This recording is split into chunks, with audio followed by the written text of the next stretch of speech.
The following is brought to you by the Starfleet Podcast Network, SPN, The Spin. I've got a daughter who will be 9 in November, and she's the boss. Let me just tell you, she's at that age where she's a daddy's girl, and just when she comes in through the door, she's already got a schedule of what we're going to do. And she's got a great concept of time. So she's like, okay, Daddy, we're going to do this until about 4:15, 4:30, and then we're going to do this and that. I'm just like, okay, well.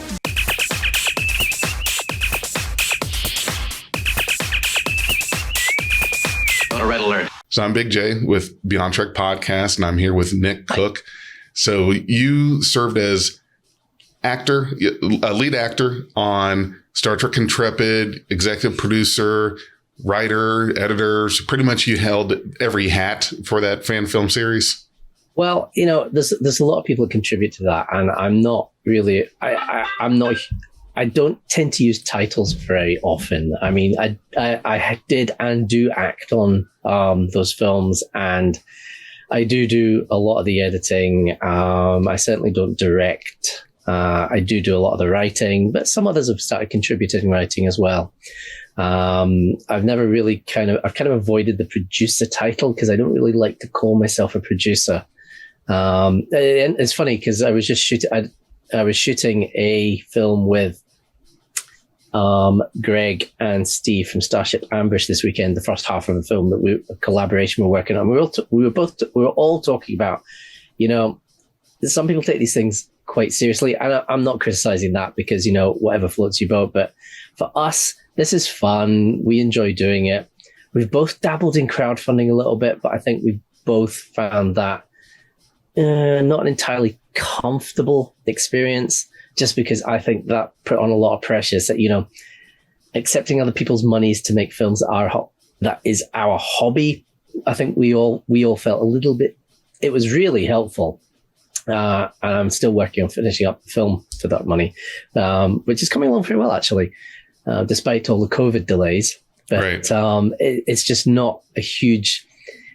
It's uncomfortable. So that kind of gets back to the fact that for us, this is a really fun hobby, and we take it quite seriously when we're trying to do it. We try to do as good a job as possible.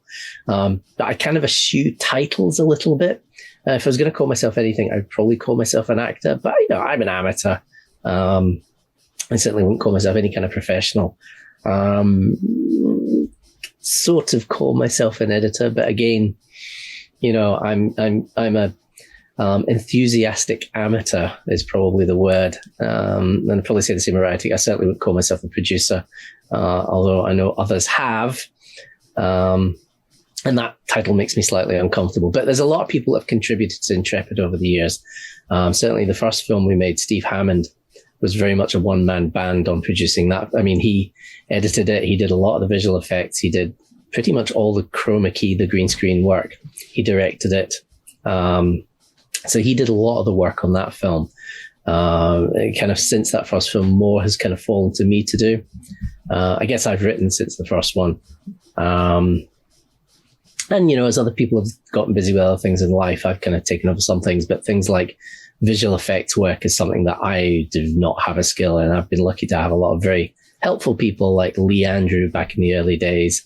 Sam Cockings now, obviously, Henry Gibbons now,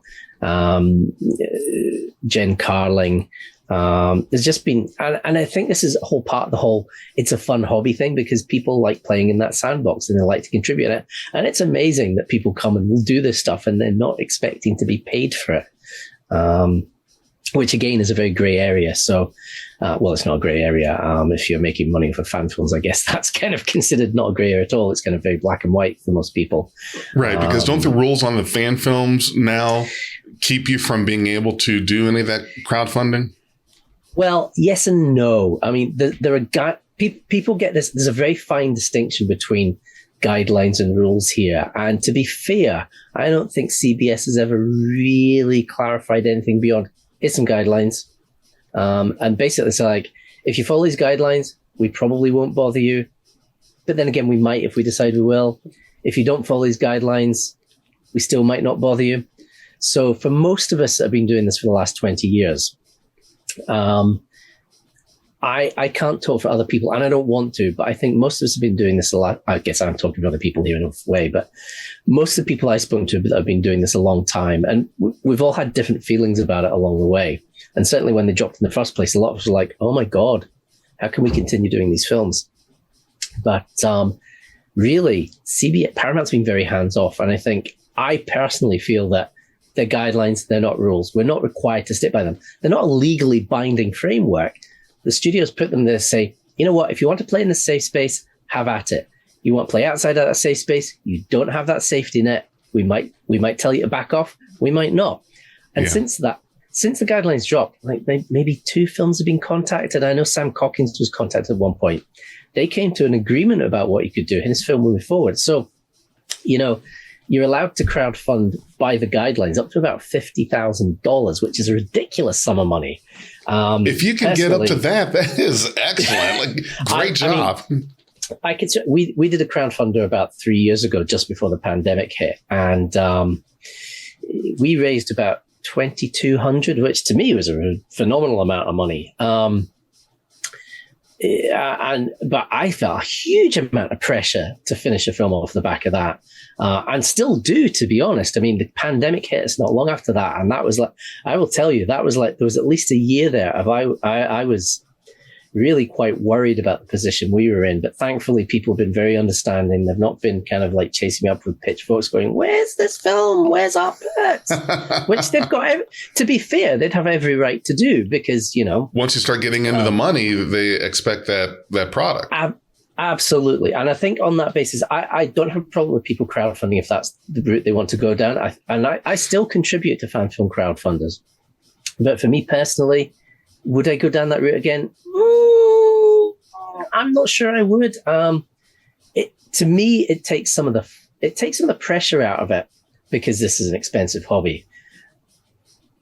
But for me, it takes some of the fun out of it. If you're now doing it, you now have an obligation.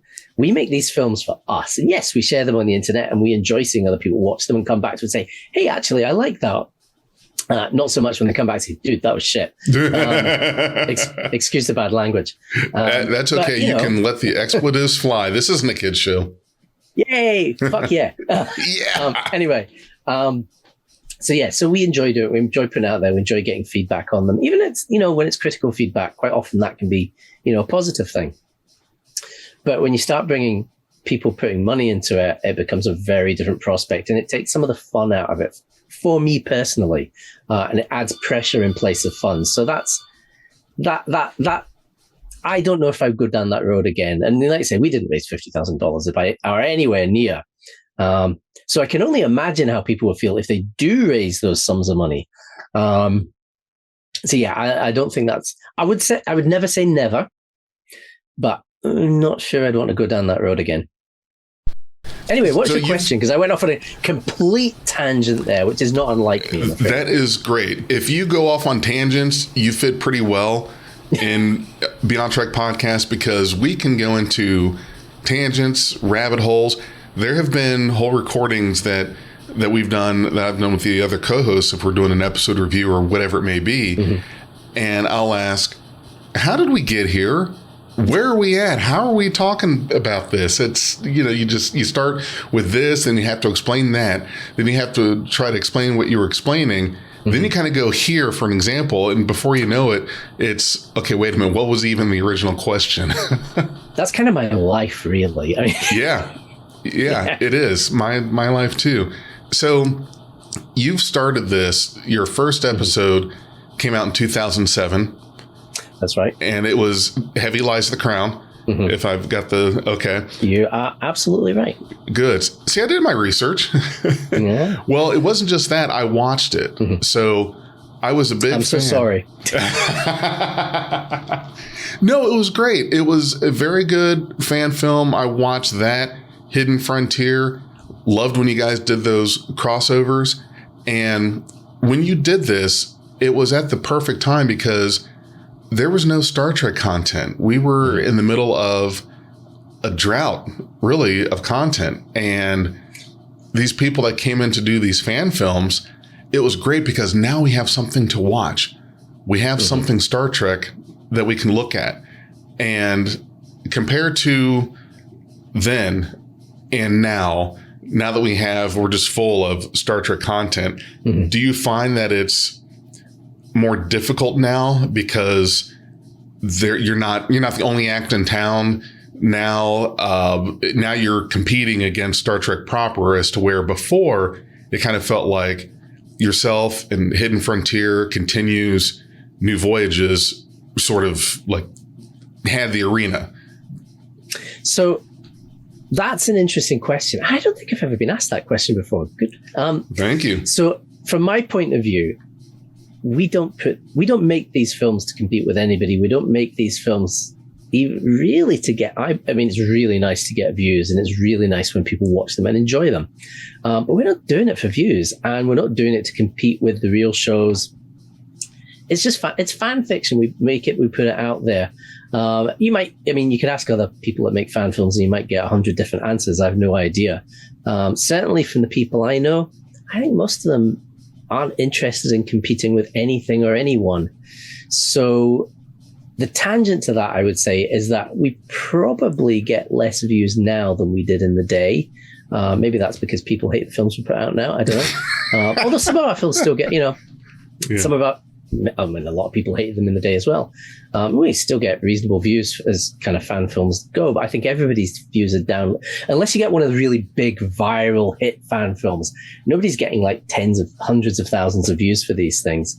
I mean, you look at things like, Hidden Frontier in the day was very successful, and despite the fact that they had a lot of critics, they got a lot of eyeballs on them. And certainly, they were certainly one of the influences for me when I started making fan films. And Rob Caves was very helpful at the time and became a very good friend. And as you say, we kind of worked with them a few times. In fact, we were over in LA last year for our vacation, and we, met up with Robbie through a barbecue at his house for us and stuff. So, I made a lot of good friends with these guys over the years.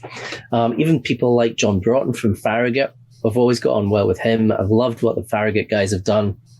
Worked with James Cawley in New Voyages and some of the guys over there once.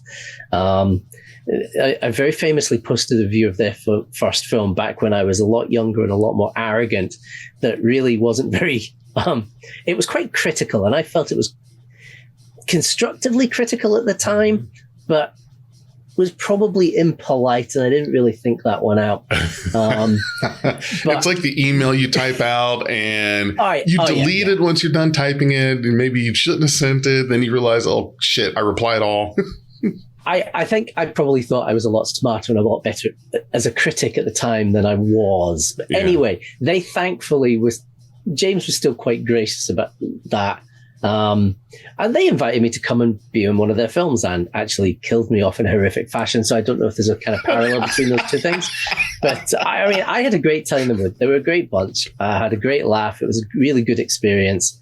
And I've worked with a lot of different people that make fan films, like Greg and Steve this past weekend from Ambush. And I have never worked with anybody on fan films that I have not got on with. And, I see feuds going on in fan films at the moment for various reasons, and people picking sides and stuff. And I understand why people pick sides and they side with their friends and stuff like that. I've always kind of tried to stay out of that, and I've been dragged into it. I've let myself be dragged into it on occasion against my better judgment. I'm sure sometimes you can't help but to kind of slide into that. Well, sometimes I'm an idiot. My wife might suggest I'm an idiot most of the time. I know my daughter would suggest. You get the same input? Absolutely. I get that too. I'm an idiot all the time. Yeah. So, I'm not perfect, but I have generally found the fan film community is a very nice place, despite all the feuds going on in it. And, you can't get on with everybody. There are people in the fan film community that I've met. I don't have a problem. I don't. They're not people I get on with, but they also don't bother me, and vice versa, because you can't get on with everybody in life. And that's just life. But, fan film is such a fun hobby, and 99% of the time, I'd say I've worked with other people. I've never had a bad experience. I just can't say that. And almost all of these films I've come away with friends that, are still friends like 10, 15 years later. So, it's a great hobby. It's a really good community, despite what some people may say. Yeah. In the time that I've been growing my friend network on Facebook, branching out to more mutual friends to meet more people involved in Star Trek, and I've come across a lot more that are involved, whether it be in front of the camera or behind the camera on the fan films. And I find that it's just really fascinating how many people like to do this kind of thing and still do it, and for the fun of it. Now, by nature, I'm a competitive person, and with the podcast, it's not like I'm trying to compete. Like you said, you're not really trying to compete. You're doing it for fun, and you do like it when someone notices. And for me, I have to kind of keep myself grounded in reality, and I want to see if you feel the same way. If I do a podcast episode, let's say it's one of the big ones. I mean, if we get one that's 100 views, that's kind of the exception. One of the ones we had is we've had Will Wheaton on, Tim Russ played Tuvok, John Billingsley, who was Phlox on Enterprise. I will guarantee you they'll get more views than I will. Well, sometimes it's like, damn it, why didn't this get more? I wish it had some more views or more listens. And I've been told, ask this, okay, Jay, let's say that episode got 50 views. Okay. If you were in a room with 50 people talking about Star Trek, would you enjoy that? Hell yeah, I would. That'd be awesome. A room of 50 people. Okay. All right. Well, but then why are you having a problem with this? And it makes me think, yeah, you're right. Because when you take it down to that level of being in a room with that many people, and when you do this, it's kind of the same feeling. If you were sitting in a room with a big screen on there, with the amount of people that watched it there with you, do you think you would have the same feeling of, okay, well, I'm not disappointed that this movie, this fan film that we put out only got 100 or so views? Because if I was in a convention hall with this many, I would be absolutely just, like there's no words for it, how happy you'd be. I think that's actually a really good analogy. And it's interesting because the Edinburgh Comic Con, which is like about 90 miles from us, we used to do a fan film panel there every year until they stopped doing the convention. And we've screened a couple of our films there. We've screened other people's fan films as well, but we screened a couple of ours, and we maybe got, 40 or 50 people in the room. There's probably about half the capacity of the room, maybe. And you know what? It was great. Yeah. It's great. And actually, I would say that was even better. Like, some of our films have got some have got 3,000 or 4,000 views. There's a few that have got like kind of 20,000, 30,000 views. I think there's one that's up in the kind of 80,000 views range. And you know what? Actually, in that room with those 40 or 50 people is better than those 80,000 views. That's being in a football stadium. Yeah. I mean, it's much better. So, right, because you're right there with them. And I'm sure that if you get the reaction that you were hoping for, let's say there's a funny scene or line of dialogue and someone gets it, I'm sure that just hearing that laugh, you're looking around smiling like, okay, yeah. Okay, totally. I wrote that. Yeah. And the interesting thing as well about views on YouTube as well, because you look at your statistics on YouTube, and of those views, how many of them actually stayed past the first minute or two of your video? Right. So, because as soon as you click on it, absolutely. And I know of that 80,000 view video, maybe 30,000 sat through it. Okay. If that, I mean, looking at this, I think our kind of hit ratio is about 35% of the people that watch our videos watch them all the way through. Right. Okay. That makes sense. So, yeah. So I would rather be in a room with 50 people watching one of my films than having 100,000 views on YouTube, to be honest. I think I would too. It's much more satisfying. And you get that. It's almost like doing film versus stage. I used to do stage when I was younger. I used to do kind of pantomime and, stage drama and stuff like that. And the reaction you get from an audience on a stage play, it's a real thing. It's visceral, and you get that at the moment. So actually screening your film to a small audience versus putting it online, it's a completely different experience, and it's a much more satisfying one. Which is not to say that getting 100,000 views on YouTube and getting lots of people liking it and putting positive comments is not nice either, because it is. Right? Yeah, you wouldn't turn your nose up at that. That's absolutely great. Not. And I love when people post feedback and comments, and more often than not, it's positive. Like the comments most of the time. Yeah. The stuff that people criticize tends to be nitpicky stuff, and I don't really bother. It's like, fair enough, whatever. Oh, you didn't like the fact that the zip was showing, or you didn't like that. Okay, fine. Whatever. There's always those out there. We're cool with that. It's fine. You're right. You're not wrong at all. There's one film where an actor, and it was my fault because I didn't tell her any better, turned up with just Converse for the shoot instead of black boots. And I was like, and we were out in the middle of nowhere, so it was like, we don't have a choice, just got to shoot it. It's like, she's wearing Converse. It's like, yeah, I know, it's my fault. Never mind. Well, you can quote that's not the first time someone was caught on screen in Star Trek wearing Converse. There was Bashir. Yeah, Bashir. There was a crossover episode with Birthright Part 1. Yeah. Birthright Part 1. Yeah. If you're watching that. Yes, we are. This is what we do. What we do is we watch these things and we recall this stuff. Now, for anyone thinking, okay, wait a minute, what are they talking about? Birthright Part 1, Star Trek The Next Generation. Dr. Bashir had a role in that. It was like there was like a crossover. At the scene where Data and Bashir were saying goodbye to each other, look on the right as Bashir is walking away. You got to keep looking just before the scene ends. You'll see that he's got on white shoes. I don't know if they're Nike, Converse, whatever, but something like that. Yeah, something like that. But yeah, you're right. Same thing. And it's fun catching stuff like that, know, and same thing with you. It's like, okay, yeah, find the bloopers, spot the things that weren't supposed to be there. And yeah, having spent all this weekend out on location shooting exteriors, wearing uncomfortable black ankle boots, I wish I'd had trainers on too. Right. Well, like, ow, by the end of it. Yeah. I really need much more comfortable boots. Is this scene shooting anywhere from the waist down? Is it from the ankles down? Can I wear slippers? Yeah. Is this?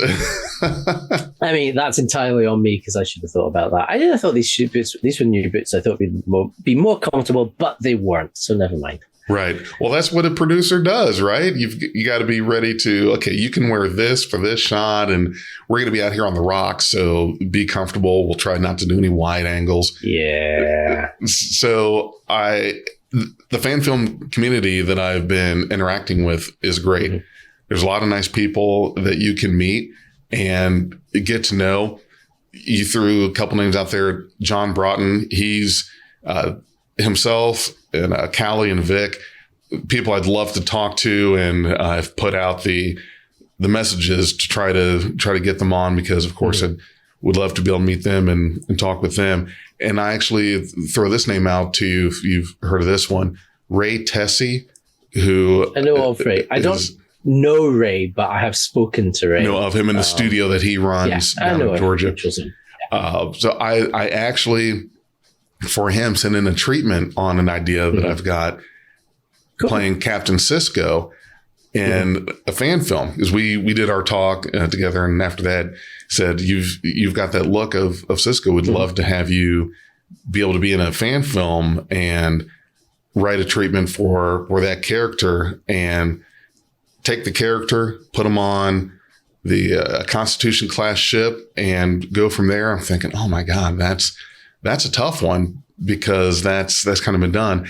I don't want to give up the whole idea of it, but I'm keeping my fingers crossed that this idea I came up with, which the input I got from those close to me was, wow, that's actually very good.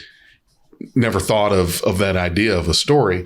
So I'm hoping that becomes a thing, but that's something that I've always thought of was, wow, how great would it be to really be a part of that community and participate in those fan films. So now the question I've got for you is, and this is the story I want to hear, take us back to that morning you woke up and said, I want to do fan films. So I've told this story before, but basically I used to run the local Star Trek club, and I'd just finished nurse training, and I was becoming a lot busier. I had a job in a busy theatre suite, theatre as in OR. We call the OR theatre here. And I just had less time to dedicate it to it. And to be fair, it was getting a lot less busy, but there was a core group of us and we were kind of just throwing ideas around for things we could do if we just disbanded the club and just started hanging out and doing stuff. And I kind of suggested, we used to be role players, so we had a Star Trek role playing group going, and I'd suggested we do an audio novel with our, with our characters. And Dylan Feeney, who is a very talented musician who eventually did our theme tune, he suggested we do a fan film. And I'd seen some fan films, I'd seen Hidden Frontier, and I was kind of like, why not? How hard can that be? Well, it turns out it's actually very hard, and I'm an idiot. But, Steve Hammond was there. He was part of that group as well. And he said, well, I've got a camcorder. I can shoot it. I'd be interested in directing it. So, okay, cool. We can do this. So we started doing some test shoots around about, 20 years ago last month. We started doing some test shoots. So it was our 20-year anniversary last month. Wow. Congratulations. Thank you. We've all aged a lot. Believe it or not, 20 years ago, when you started your fan film, I had hair. And I had more hair. Yes, you and I had more hair. Mine just gravitated right down all in the face here. You've got yours still. That's great. But that's some of it. Right. Some of it. That's how far back that this goes. Yeah. Anyway, we thought this would be a great idea. We could do this. It'll probably take us a year to make a film. Rob Caves does 6 episodes of Hidden Frontier in a year. We can easily make one film in a year. Yeah, no. Really? We didn't have a clue. Out of all of us, Steve Hammond probably had the best idea of what was needed because he'd done a bit of video editing and stuff in the past. He had a little bit of an idea what was going on. And, he knew his way around a camera. He'd worked on kind of video games and stuff like that. So he was a reasonably kind of talented guy and he had a good idea of what he was doing. So I said, right, I'll write a script. So I did write a script, which went through many, many drafts. And as we were filming it, went through more drafts because I would keep changing things. And initially it was all supposed to be green screen. We were going to shoot indoors with some partial sets and things like that. And at the time, I would be going to work on the bus, going to hospital, and Steve worked at a place near where I worked, and we would get on the same bus. And I got on the bus one morning, he got on, and I was like, Steve, I've had this great idea. And this would happen a lot, and he'd be going like, oh no, what is it now? And I said, we're going to shoot outdoors for some of this. He's like, okay. This probably added another year to the whole thing because Scottish weather can be quite unpredictable. It's all gray. You had summer one time. It was on a Tuesday. We get sunny days and stuff like that. Yeah. Unfortunately, our sunny days can change from sunny to a massive storm within about 5 minutes. But we've had a lovely summer this year. I can't complain. One scene in particular, we had to shoot 3 times because of weather. Seriously, I've got footage from the second shoot, I think, and there's just water dripping off us and the camera's covered in we were just miserable. Anyway, and lucky enough, obviously I'd reached out to Rob Caves at that point, and he said, and I said, look, would you be willing to kind of shoot a wee cameo for us? He said, yeah, sure, no problem. That's Rob. Rob just wants to help people. And initially I thought of an idea with Henglar. Yep. But then I came up with the idea, actually, it's a better idea that Hunter has this kind of friendship with Shelby and she kind of teases him a lot. Yeah. So I wrote that scene. Rob loved it. I don't know if he loved it. He certainly liked it. He agreed to shoot it. And he shot it and sent it back to us. And interestingly, and this is a typical thing and this is why I love actors, because as a writer, when you hand your dialogue to an actor, actors find things in them that you did not see. Right? So I wrote this scene where Shelby and Hunter are friends and she teases him, ribs him a wee bit. Risha added this kind of flirtiness to it, which was never in my head, but we just kind of played off that ever since. And it's like I've had, shared scenes with her over the years, and we've always played off that kind of flirty kind of will they, won't they kind of thing. I've always enjoyed, and I love that. And I think Risha did a great Shelby. Yeah, absolutely. Captain Shelby, yeah. Henglar, you mentioned, I haven't heard that name in a while. Yeah, he was an actor, did a really good job. I really liked that role. Yeah. And really all of you, and especially as you went along, did a very good job. Now, you may say that you're an amateur, but to be perfectly honest with you, and yes, there are some characters, there's some fan films where the amateur really comes out, but not in you guys. That's very kind of you. I think, to be fair, because we've been doing this a long time and we have gotten better. Yep. I wouldn't say we've gotten necessarily professional, but we've gotten better at it. We've learned from some of our mistakes, not from all of them, but also we've benefited from having. I've certainly benefited a lot. I've taken some classes and I've worked with other directors on other films, and you pick up a lot from other actors and from directors. And when you've got a good director, your director often will get a better performance out of you than some directors will. So yeah, I've learned a lot. So I feel we've all gotten better, and we could always all get better still, but we've definitely gotten better. So I really appreciate that, and I'm glad you kind of see that we have kind of like upped our game a little bit over the years. I really appreciate that. Sure, absolutely. And that was one of the things that I like, and I'm sure that others like about these films, is that we're not looking for perfection. At least I would think that anyone watching these are fan films, people. They're not professional Hollywood actors. And I would think that showing that progress, seeing, yes, this is getting better. I can tell that the more they're doing it, the more they're settling into. Well, and we forget, looking back on the first seasons of any Star Trek series, it's as they go along each season, they get more into that character, they hit that groove, and so forth. And that's like, you guys did the same thing. You were able to hit in that same groove. And I think that the interactions, the chemistry on screen with your characters, and then when you did the crossovers, definitely showed. And I think that added something extra to it. Also the other thing that I think is another big consideration is that this was 20 years ago. The technology that we had was a lot different, and there were a lot of things not readily available. We were still on flip phones. You didn't have all the stuff we have now. Now you can go out and shoot a fan film with a selfie stick to hold your phone for you.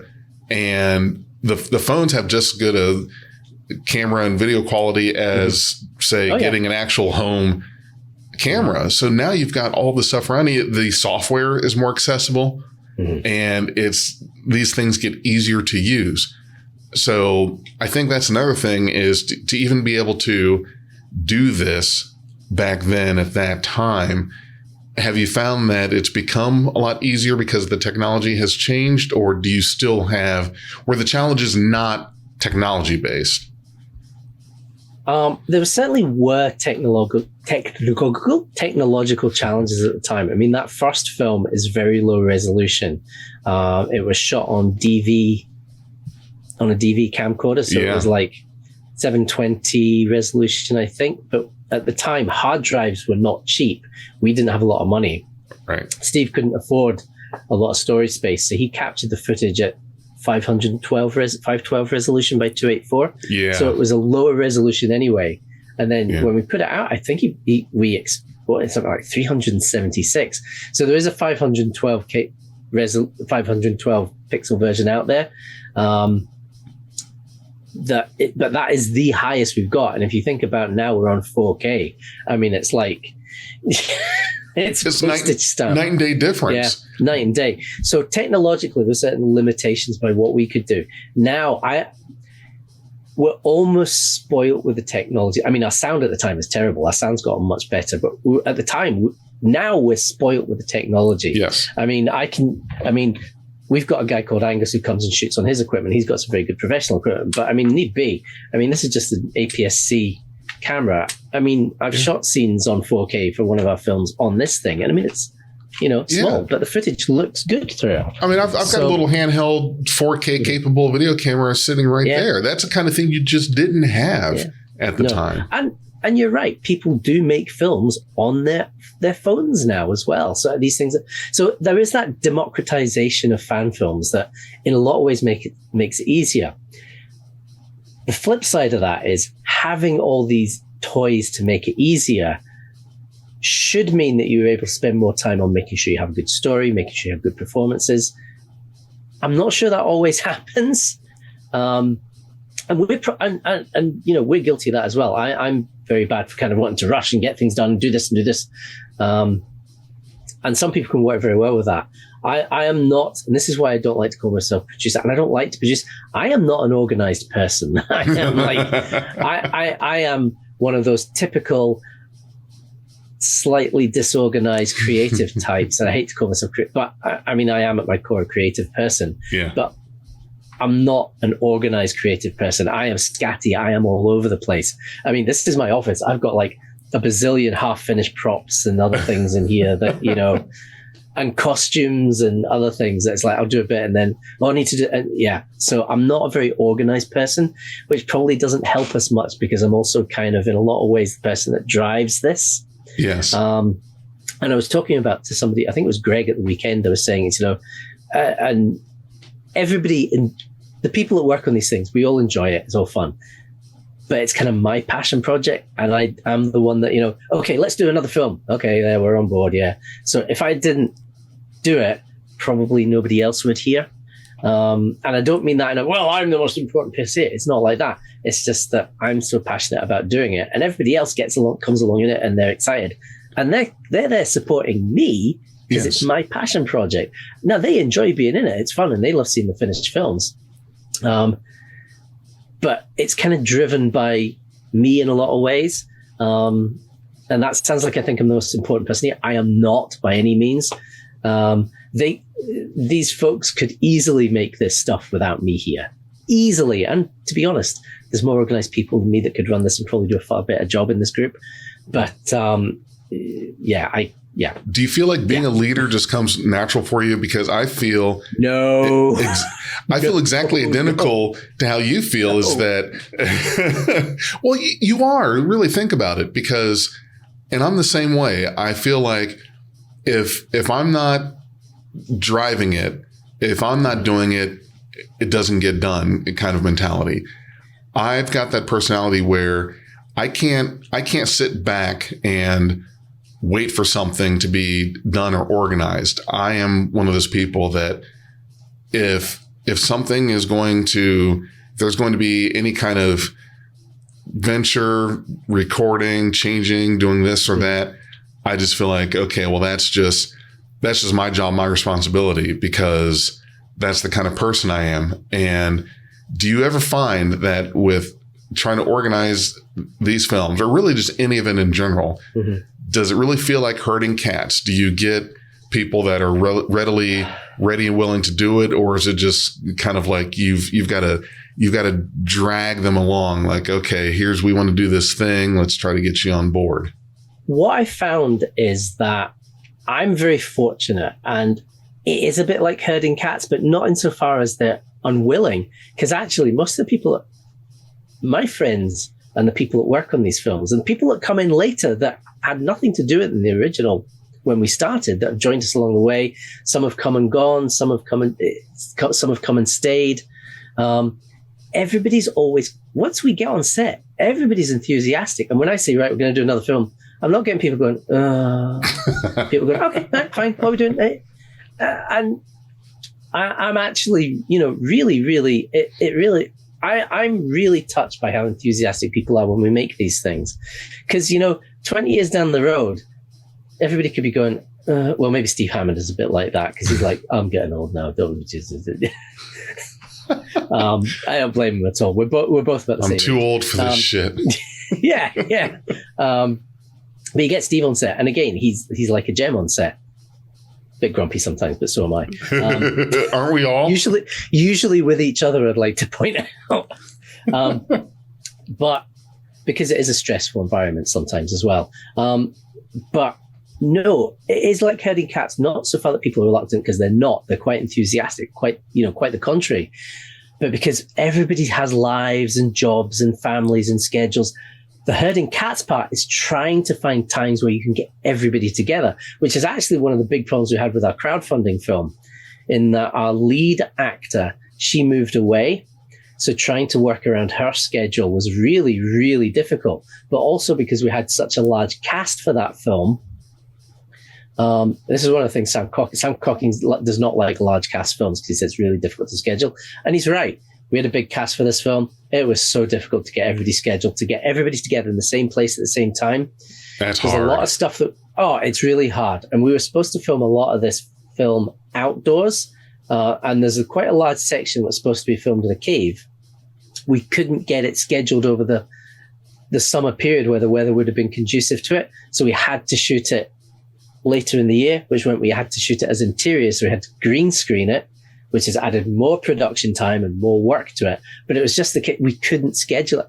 And the only option would have been we either postpone it for 6 months or we get it shot and finished and we just do it as green screen. So I made the decision to do it as green screen. I'm still not sure it was the right decision, but it means we're a lot closer to having a finished film than we would have been, because we'd still be in this position. Well, we've still got about 15 pages to shoot, and we're nowhere near it yet. So, yeah, one of those things. But you get all these challenges along the way, and if you're lucky enough to have a good group of people around you that are willing to work with the challenges, it really does make such a difference.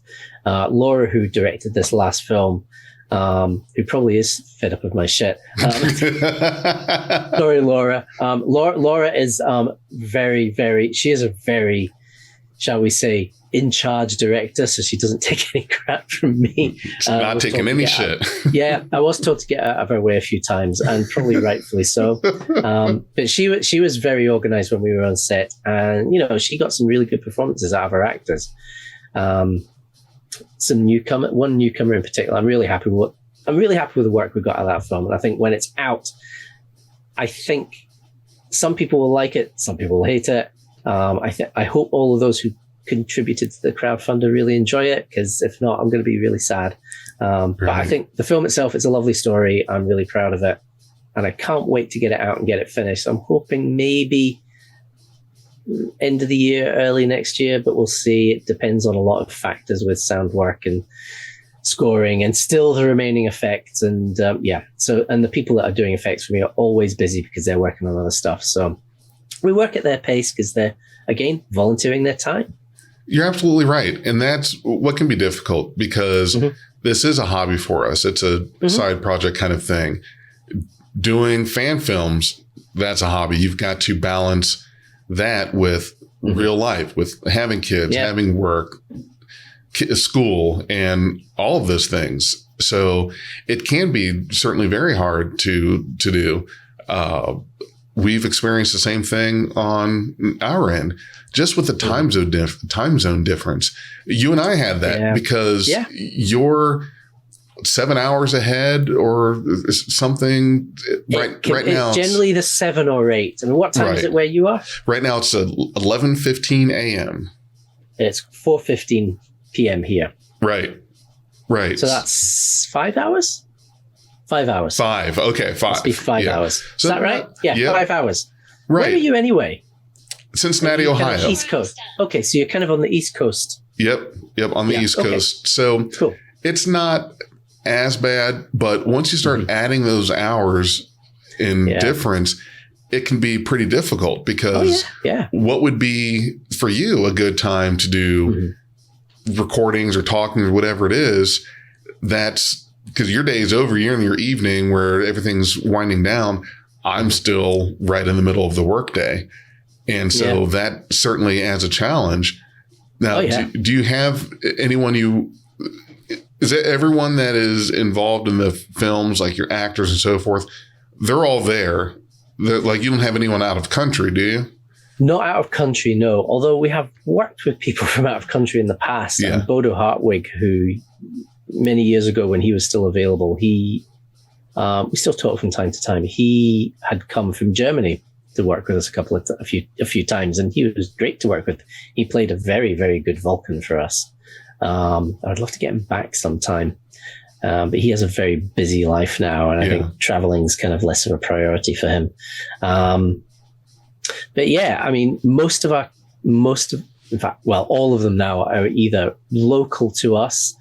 We use a lot of local actors from local theatres and so forth. And occasionally people come up from down south, sometimes from other cities like Glasgow, Edinburgh. Actor from Glasgow this weekend, actually.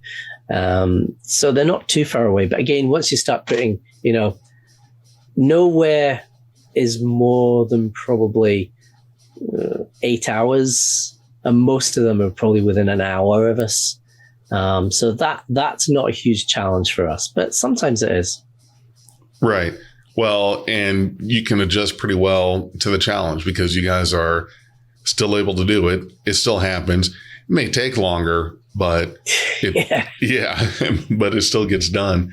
The next question I have for you is, and this might be a tricky one, and I wouldn't imagine that it's true or it has happened, but has there been a time you were kind of talking about with the director, you sort of had to get out of the way kind of thing.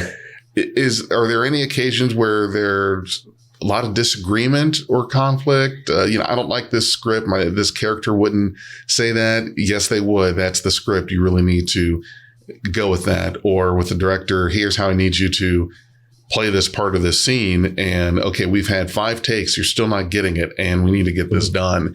Anything like that happen during any of the productions? Not really. No, actually. Occasionally, so everyone gets along pretty well. Yeah. I mean, I would be lying if I say everyone always gets along. Absolutely. 100% of the time. There's never any conflict. That would be a lie. Right. There's always conflict in life, and you can't, even the people you love, you don't always agree with them, and sometimes they annoy you. I'm sure I annoy my wife on a daily basis. I know I annoy my daughter on a daily basis, and probably many other people. Sometimes intentionally, sometimes not. But any disagreements we have, we generally. I remember one time Steve and I were arguing about the layout of the bridge.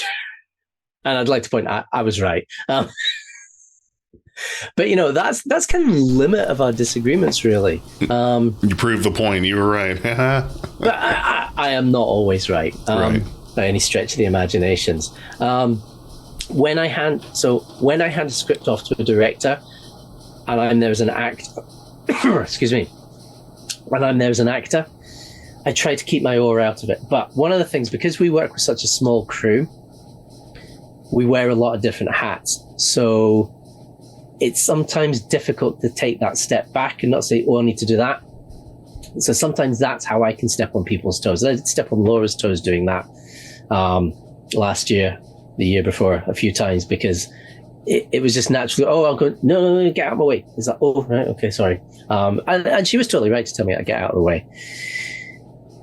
And I don't like stepping on people's toes. Occasionally, an actor will want to change a line. Most of the time, I let them, unless it's something specific. There's a gag in Heavy Lies a Crown, and I was talking about this at the weekend, actually. And it was a little tip of the hat to James Cawley at the time. And it was like, Gordon Dixon came in and he has this line, and Steve Pasquale's got to come in and try and convince him to negotiate with his brother to sort something out. And Gordon's line is, there's about as much chance of my brother helping you as Jim Kirk walking through that door dressed as Elvis. I remember that. Yeah, okay, yeah. Steve Pasquale was like, yeah, what if it was... And Steve Pasquale's like, his answer is, Elvis who? It's funny. Nobody knows who Elvis is. Right. Well, he doesn't know who Elvis is. Yeah. He wants to say which one. And I'm like, no. And I was like, no, this is the line. But most of the time unless it's something that changes the intent of the line in a way I disagree with, and even then I can be talked around. If, someone's got a better idea than me, have at it. But sometimes I will put my foot down and say, actually, no, this is the intent of the line. I want you to deliver it that way. Now, I am the worst actor for changing people's lines when people write for me. Yeah. You tell people not to do it, but you do it. Yeah. Most of the time I don't. But when I'm playing Hunter, I will often tweak lines, but I'll discuss it first. Okay. Yes. Sam Cockings, when I'm doing stuff with Sam usually tells me to take a pass at the lines myself. Don't always see the script before I go to Sam's. And I'll go, can I just change this line? Usually he's like, yeah, fine. Sometimes he'll say no, and that's okay. We'll have a discussion about it. If he's right, he's right. If he's wrong, if we agree, we agree. If we don't, we don't. And we'll sometimes find an amicable way to sort it out. Generally, there's not a lot of conflict on my set. It's usually, if it is, it's kind of like stuff that we work out very quickly. We actually get on generally pretty well. Not always, but 99% of the time. You were talking earlier about how Rob and Hidden Frontier were putting out 6 episodes a year. Oh, God, yeah. And I don't know how they were doing that, but he was just churning them out. And it sounded like at a point you kind of had that same goal. Was that something that, I guess, what kept you from being able to do that? What was the secret ingredient that Rob Caves had? So there's two things there. One, Rob didn't work at the time. He didn't need to work at the time. He does work now. Okay. But at the time he graduated university, he didn't need to work, so he wasn't. And Hidden Frontier was almost his full-time job in a lot of ways back then. Okay. I had a full-time job. Right. But also, I'm just not as good as Rob Caves. Rob Caves is a very, very talented, efficient producer, and he knows what he's doing. I am not a talented and efficient producer, and that's the bottom line. And also, I have other things going on in my life, and as much as I love this stuff, sometimes it has to give. And the other thing, Rob was doing most of the effects work himself. Okay. He was doing live green screen keying, so the backgrounds were keyed in live. Okay. Done live. Kind of like your weather report. Your weatherman's in front of the animated screen. That was basically what Rob was doing. And you notice that he got a lot better at that. Their green screen got very much better over time. It did. Yes, it did. Yeah, absolutely. As, they refined their process. So Rob was just more efficient than I was, more talented than I was, and he had more time than I did. And I just wasn't. To be fair, we probably could have done more, not 6 a year, but there were just other things in my life that I had to concentrate on, and I also like to sleep, so, Sleep? Oh. Yeah. Sleep is overrated. Who wants to, you don't need sleep. Believe me, at my age, I need sleep. Sleep is just another way to get injured. You sleep and it's like you wake up hurt, which is no fun. And, you got a crank in your shoulder and neck and your hip because you were on it too long and all of that. This is what I'd like to do now as we start getting towards the tail end of our talk here. And everything you've talked about is great. Absolutely love it. Want to hear some more about your upcoming film so that those in our audience listening or watching, how can we show you the support? Where can we see what you're doing and watch? Basically just promote your channels, your socials, so that you can get yourselves out there some more. So you can find us on YouTube at Starship Intrepid. Starship Intrepid. You know what? I actually can't remember at the moment. That's shocking, isn't it? It's Starship Intrepid anyway. That's really bad. I should know what that's called. Oh, yeah. Yeah. Anyone on your side's watching this is just going to say, shame, shame. You've been doing this 20 years. You don't. Yeah. Yeah. It's Starship Intrepid. That's us on YouTube. And I don't pay too much attention to these things. And with Starship Intrepid UK on Twitter, and we've got a Starship Intrepid Films Facebook page. So please go and like our Facebook page because we could always do more likes. And I promise to try and be a bit more active on there. Often what happens is when we go into production, I start posting photos and stuff. And then when we're in between stuff, I kind of quiet down a bit because I'm not a huge fan of hyping up what we do. I feel like over-promising is a bad plan. I prefer to under-promise and over-deliver. Probably most of the time I probably under-promise and vaguely deliver. But, so we have a few films coming up actually. Okay. So the first one is Echoes, which we crowdfunded for back in 2020 just before the pandemic hit. Bloody pandemic. Really? Yeah. Yeah, but that is going to be about a 30-minute film. And anybody who's seen the images, because I posted a lot of behind-the-scenes photos and some video clips and stuff, but basically the premise of that is it's a story about a Kirk era officer turning up in the 24th century and what the story is around that. And I'm not going to give any more about that away, but there's some nice exteriors, some nice interiors, and some fighting and some space battles and some shields down and all that kind of stuff. So, sounds exciting. But also it is a very much a character driven story. There's a very interesting character story about this individual, but also there's a B plot with supporting characters and stuff like that who are the bad guys, but they're not really bad guys. I don't want to give too much away, and I've probably given too much away anyway, but it's a nice story, and I'm quite proud of that, and I'm really proud of the cast we've got in that. I'm hoping people enjoy that. Another film we have, which is just about in the can, I've got one small scene left to film for that, is Conviction of Demons, which is about an 18-minute film, and that started out about 12 years ago, 13 years ago, as the original plan was to shoot that as a feature-length film. And then guideline. A lot of things happened in the interim. I became a father. Yeah. This was a very, very ambitious script, which probably was way outside our ability to film in the first place, or maybe my ability to film. And I kind of got cold feet a bit about it. And also a few things happened, and then the guidelines dropped, and it eventually got put by the side of the way. But we'd filmed some stuff for it, and I kept going back and thinking, what can we do with this? I don't want to abandon this story. Mm-hmm. So what we've done is a bit of a menagerie. Okay. All right. Okay. So it's a good idea. There's a framing story of this hearing, and we used the other footage as kind of flashback scenes, and the story builds on that, and this kind of moves the story the whole thing forward a little bit. So you can still incorporate what you did, even though it was a long while back. Did. So one of the things I always regretted about Heavy Lies the Crown was that whole conspiracy through line. I hate it in hindsight. The whole Section 31 thing, it just grates on me. It was completely unnecessary. It was just, to my mind, it was badly conceived. We didn't need that plot thread at all. And if I could go back and excise that, I would absolutely go back and excise that. Mm-hmm.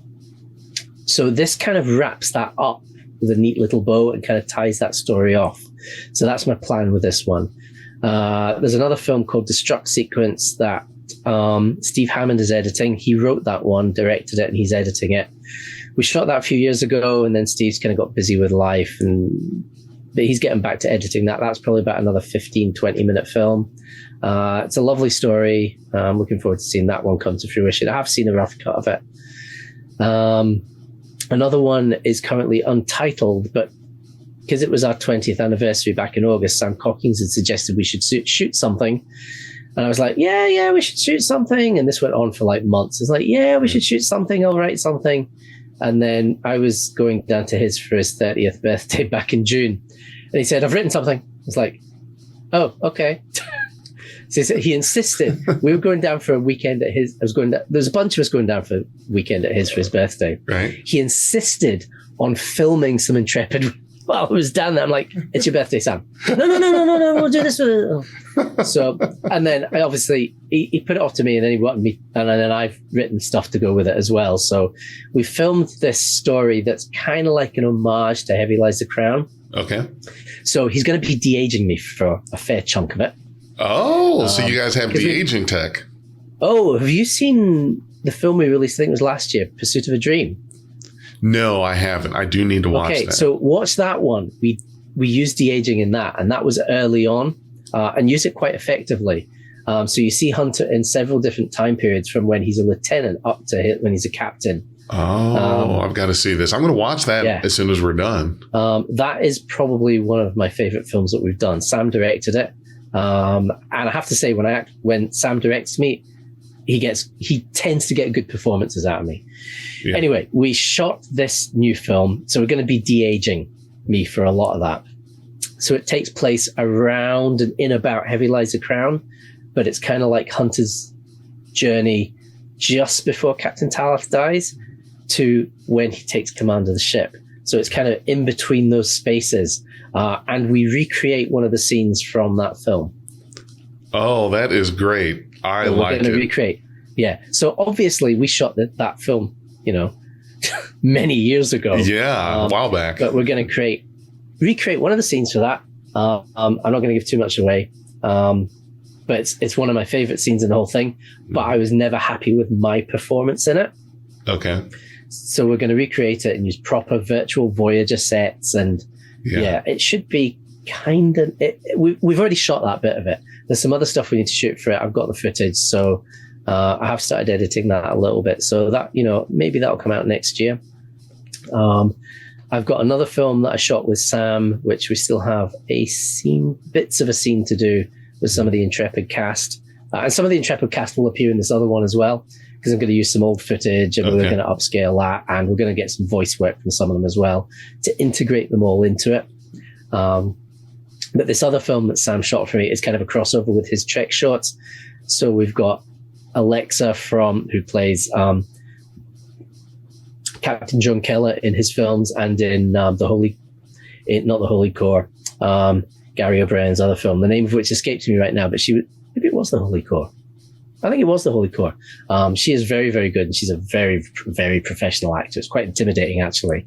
Oh. So there's this film we've shot with her, which will be an Intrepid film, but it's also kind of crossover with Trek shots and ties into their ongoing plot lines. So we've got that coming out as well, probably maybe next year, maybe the year after. It kind of ties into Sam's big story arc, so we might delay that one just so it doesn't give any spoilers away. But so we've actually got quite a lot. I'm sure there's something else that I can't remember at the moment because I've got a film that's in production, that's just going into production hopefully soon. It's been delayed a bit because of other stuff going on, but that was David Eversole's script, Down This Road Before, which is, funnily enough, another time travel story. I seem to have an obsession with these things. Yeah. But I quite like them. And that will involve, well, I'm not going to give anything away, but it's a really nice story. And again, I'm really looking forward to getting that one in the can and in production because I'm quite excited about that. And last but not least, obviously, there's the crossover with Ambush that we just announced on Tuesday there, which was probably going to be about a 30-minute film. We've already shot 17 out of, I think, 34 pages of that. So that's all the exteriors shot for that. They'll be back up sometime in the future, and we'll shoot the interiors with green screen. And then that'll be in the can. So hopefully maybe sometime next year or maybe the year after that'll come out. I don't want to put firm time frames on any of these things because it's very much dependent on, the time volunteers have to work on these things. And, you can't. And I know some people have said in the past, well, I made a fan film and it took me like 24 hours to make a fan film, but it's like, yeah, okay. But what did it look like? Not How's even the that. story? I'm not going to criticize anybody doing stuff like that. But if you went out and shot something on your phone with a couple of friends and put it up on the internet 3 days later, and they say, "Well, why isn't your film out after 3 days?" It's like, well, because I've got 20 people involved in it. I'm waiting for effects from about half a dozen different people. We've got like 20 minutes of green screen that need keyed. We've got a ton of effect shots to be in there. Right. And that's my decision to make films that way. Yeah. So it's not that straightforward. And none of these things are, because I've had that criticism before. Well, if I can do something in a week, why can't you? It's like, well, because it's apples and oranges. It's a different kind of film. And it's a collaborative film. It's a team effort. Other people are chipping into this. It's not just one guy in his cell phone. And there's nothing wrong with one guy in his cell phone at all. That is an absolute, and I see people criticizing those kind of fan films that are like, ultra low budget and, why? It's what? Who are you to criticize somebody else's creative outlet? Mm-hmm. If it's a hobby, what? If you're paying to go and see a movie and you don't like the movie and you want to vent about it, what? Have at it. You've paid your $15, whatever. Right. Have fun. If you're watching something for free, that's someone's passion project, nobody's forcing you to watch it. You don't like it. Just walk on by. You don't need to go on social media and attack them because you don't like the story they told, or you don't like the way they made it, or you don't like the camera choice, or you don't like the way they edit it, or you think that, they shouldn't be in a uniform because they're not fit enough, or their costume was crap. Just let it go. They're fan films. Just either enjoy them or walk on, On the internet, we love criticizing, don't we? Oh yeah. And I get it. We're always, and this gets me. It's funny because I have been that fan. Okay, and I said earlier, when I criticized come what may. New Voyage's first film, and it wasn't coming from a negative place. It was coming from, I thought I was being clever and constructively criticism. Actually, why? What's to be gained by that? I'm not. So for me that was a learning experience, and I wish I'd learned that lesson sooner. And I wish others would learn that lesson. That's another one. When you look at their first episode and their last, there's a lot of growth there, a whole lot. And that's what I think everyone does, is they have that growth from that first one as you go along, because you've got things you're ironing out. You learn it more. There's a lot of things that we do, that I've done, where you look at some of the early stuff, and it could be that, I can't even sit and watch it myself now, because we've done things so much better now, that when you look back on what you thought was a good job you were doing, turned out that maybe it wasn't so much. So, that can happen. Do you find it difficult to look at any of the earlier work? Look at no, show other people yes. Because it's funny because Steve's been doing kind of like a polish up on Heavy Lies a Crown, so I have gone back and watched it recently. You know what? I enjoyed it. I found it watchable, except when I was on the screen, which unfortunately was quite a lot. You're on there a lot. Your main character, yeah.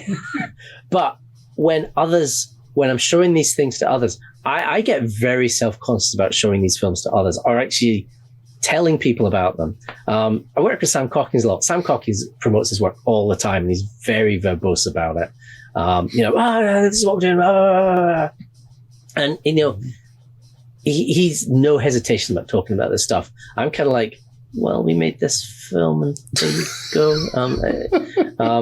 Increasingly over the years, people at work have found out what I do, and I get quite nervous about that.